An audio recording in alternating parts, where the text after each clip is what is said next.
1945 में एक atomic bomb गिरता है, 4000 डिग्री सेल्सियस, हर तरफ तबाही, और बस एक लम्हे में पूरा शहर खाक हो गया।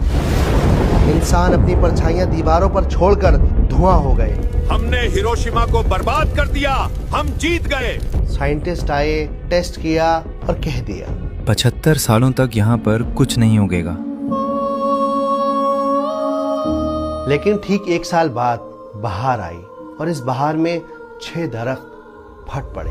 उनकी टहनियां कोयला हो चुकी थीं, उनकी खाल जलकर खाक बन चुकी थी, लेकिन उनकी जड़ें मौत को धोखा दे गईं। उन पर फूल खिले, कुछ पत्ते उगे और आज 80 साल के बाद ये दरख्त हिरोशिमा में जिंदगी की निशानी के तौर पर खड़े हुए हैं। जापानी लोग इन्हें कहते हैं हिबाकुजुमोकु, यानी सर्वाइवल ट्रीज। अल्लाह सुब्हानहू तआला सूरह इब्राहिम में फरमाते हैं कि एक पाक बात की मिसाल एक पाक दरख्त की तरह है जिसकी जड़ें जमीन के अंदर तक घुसी हुई हैं और जिसकी शाखें आसमान को छू रही हैं।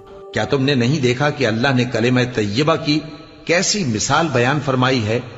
वो ऐसी है जैसे पाकीज़ा दरख्त जिसकी जड़ मजबूत हो और शाखें आसमान में फैली हो। हम सबकी जिंदगी में कभी ना कभी कोई ना कोई हिरोशिमा जरूर आया है। किसी का तलाक हो गया, किसी की अम्मी चली गई, किसी के अब्बा बीमार हैं, कोई जिंदगी से जूझ रहा है, किसी का बिजनेस चौपट हो गया तो किसी का हार्ट ब्रेक हो गया, और कोई जानता ही नहीं कि वो रातों को चुप चुप कर क्यों रोता है। और जब जिंदगी में ऐसा बॉम्ब फटता है तब लगता है कि अब ये दिल दोबारा धड़क नहीं पाएगा।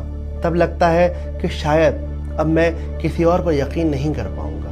लेकिन हकीकत ये है कि अगर आपकी जड़ें मजबूत हैं तो आप जिंदा रहेंगे। ये दिल धड़केगा, दोबारा यकीन करेगा, चेहरे पर फिर से मुस्कुराहट आएगी, एक नई जिंदगी बनेगी। पर उसके लिए जरूरत है कि आपका ताल्लुक आपके रब के साथ बहुत गहरा होना चाहिए। आपकी जड़ें अंदर तक मजबूत होनी चाहिए।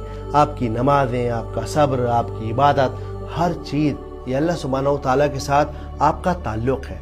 तो इसीलिए दिल करे या ना करे, अपने आप को जबरदस्ती खींचकर किसी भी सूरत हाल अपने रब के सामने लाकर खड़ा कर दो और उसके आगे सजदे में गिर जाओ और कह दो कि मेरा हाल बहुत बुरा है, ये जिंदगी तेरे हवाले है। और फिर देखना कि वो तुम्हें संभाल लेगा।